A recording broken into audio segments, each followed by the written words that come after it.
ಪ್ರಿಯರೇ, ದೇವರು ಒಳ್ಳೆಯವರು, ಒಳ್ಳೆಯದನ್ನೇ ಮಾಡುವವರಾಗಿದ್ದಾರೆ. ಆತ್ಮದಲ್ಲಿ ಪರಿಪೂರ್ಣತೆ ಬಹಳ ಮುಖ್ಯ ಅಂತೆ.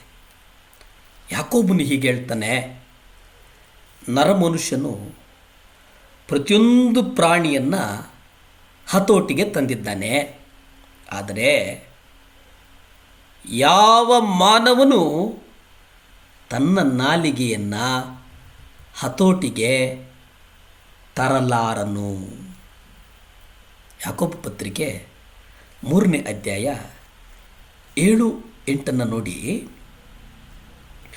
ಮನುಷ್ಯ ಜಾತಿಯು ಸಕಲ ವಿಧವಾದ ಮೃಗ, ಪಕ್ಷಿ, ಸರ್ಪ, ಜಲಚರಾಚರಗಳನ್ನು ಹತೋಟಿಗೆ ತರುವುದುಂಟು ಮತ್ತು ತಂದದ್ದುಂಟು. ತರುವುದುಂಟು ಮತ್ತು ತಂದದ್ದುಂಟು, ಆದರೆ ನಾಲಿಗೆಯನ್ನು ಯಾವ ಮಾನವನು ಹತೋಟಿಗೆ ತರಲಾರನು.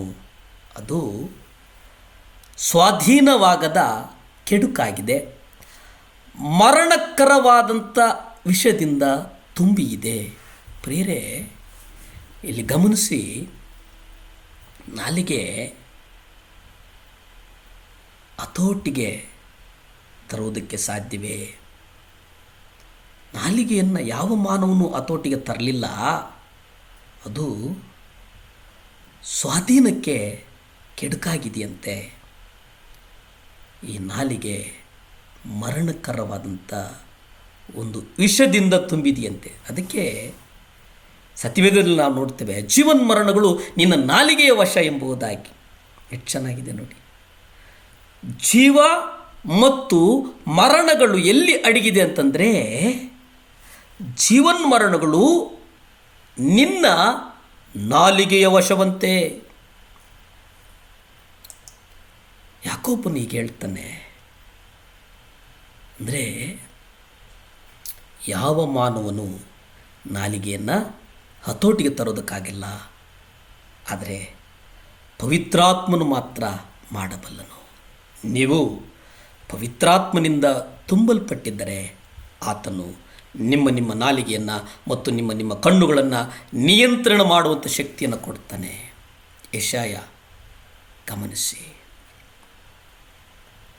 ಮತ್ತಾಯ 5ನೇ ಅಧ್ಯಾಯ 21-32 ನಾವು ಓದಿಕೊಳ್ಳುವುದಾದರೆ, ಇಲ್ಲಿ ಪಾಪದ ಸಂಬಂಧದಲ್ಲಿ ಮಾತನಾಡುತ್ತಾ ಮಾನವನ ದೇಹದ ಈ 2 ಅಂಗಗಳ ಬಗ್ಗೆ ಉಲ್ಲೇಖ ಮಾಡಿದ್ದಾರೆ.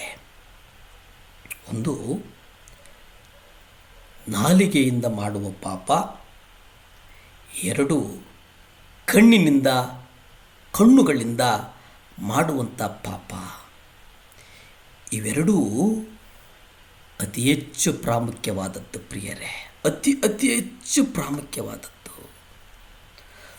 ಪವಿತ್ರಾತ್ಮನಿಂದ ತುಂಬಿಸಲ್ಪಡುವ ವಿಷಯದಲ್ಲಿ ಅದು ನಿಮ್ಮ ನಾಲಿಗೆಯ ಮೇಲೆ ಮತ್ತು ನಿಮ್ಮ ಕಣ್ಣುಗಳ ಮೇಲೆ ನಿಯಂತ್ರಣ ನೀಡದಿದ್ದರೆ ಯಾವುದೇ ಕಳಪೆ ಅಥವಾ ನಕಲಿ ಆತ್ಮವನ್ನು ತುಂಬಿಕೆಯಿಂದ ತೃಪ್ತಿ ಪಡಬೇಡಿರಿ.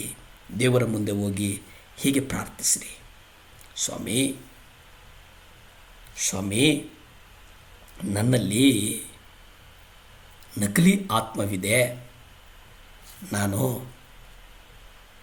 ನಿಮ್ಮೊಂದಿಗೆ ಪ್ರಾಮಾಣಿಕನಾಗಿರಲು ಬಯಸ್ತೇನೆ. ನಾನು ಪವಿತ್ರಾತ್ಮನಿಂದ ತುಂಬಿಸಲ್ಪಟ್ಟಿದ್ದೇನೆ ಎಂದು ಜನರನ್ನು ನಂಬಿಸಿದ್ದೇನೆ, ಆದರೆ ಅದು ಯಾವ ಪ್ರಯೋಜನಕ್ಕೂ ಬರದಂತಾಗಿದೆ. ನಿಜವಾದ ಪವಿತ್ರಾತ್ಮನ ಪರಿಪೂರ್ಣತೆ ಇಲ್ಲದೆ ನಕಲಿಯನ್ನು ನಾನು ಬಯಸುವುದಿಲ್ಲ ಎಂಬುದಾಗಿ ಸ್ವಾಮಿಯ ಬಳಿ ಪ್ರಾರ್ಥಿಸಿ. ಸ್ವಾಮಿ ನಿಮ್ಮ ಪ್ರಾರ್ಥನೆಯನ್ನು ಕೇಳ್ತಾನೆ. ಸ್ವಾಮಿ ನಿಮ್ಮ ಪ್ರಾರ್ಥನೆಗೆ ಉತ್ತರವನ್ನು ಕೊಡ್ತಾನೆ. ಸ್ವಾಮಿ ಕರುಣಾಮಯಿ ವಾತ್ಸಲ್ಯಮೂರ್ತಿ ಮೃತ್ಯುಂಜಯನು. ಪ್ರಾರ್ಥಿಸಿಕೊಳ್ಳೋಣವೇ. ಭೂಮಿ ಆಕಾಶಗಳನ್ನು ಉಂಟು ಮಾಡಿದಂಥ ಸರ್ವಶಕ್ತನಾದಂಥ ದೇವರೇ, ಅಪ್ಪ ಯೇಸುವೇ, ಮಕ್ಕಳಿಗಾಗಿ ಬೇಡ್ತೇನೆ ಸ್ವಾಮಿ. ಅಪ್ಪ, ಪವಿತ್ರಾತ್ಮನೇ, ಈ ಪ್ರಾರ್ಥನೆಯಲ್ಲಿ ಯಾರ್ಯಾರು ಏಕೀಭವಿಸಿದ್ದಾರೋ ಅವರೆಲ್ಲರ ಮೇಲೆ ಅಪ್ಪ ಪವಿತ್ರಾತ್ಮನೇ ಅಭಿಷೇಕ ಇಳೀಲಿ ಸ್ವಾಮಿ. ಒಂದು ಪರಲೋಕದ ಬೆಂಕಿ ಮಕ್ಕಳನ್ನು ಮುಟ್ಲಿದ್ದೇವ್ರೆ. ಅಭಿಷೇಕಿಸು, ಅಭಿಷೇಕಿಸು, ಅಭಿಷೇಕಿಸು. ಮಕ್ಕಳನ್ನು ಆಶೀರ್ವದಿಸು, ಬಲಪಡಿಸು. ಯೇಸುವಿನ ನಾಮದಲ್ಲಿ ಬೇಡ್ತೇನೆ ಪರಮ ತಂದೆಯೇ, ಆಮೆನ್. ಹಲ್ಲೆಲೂಯಾ.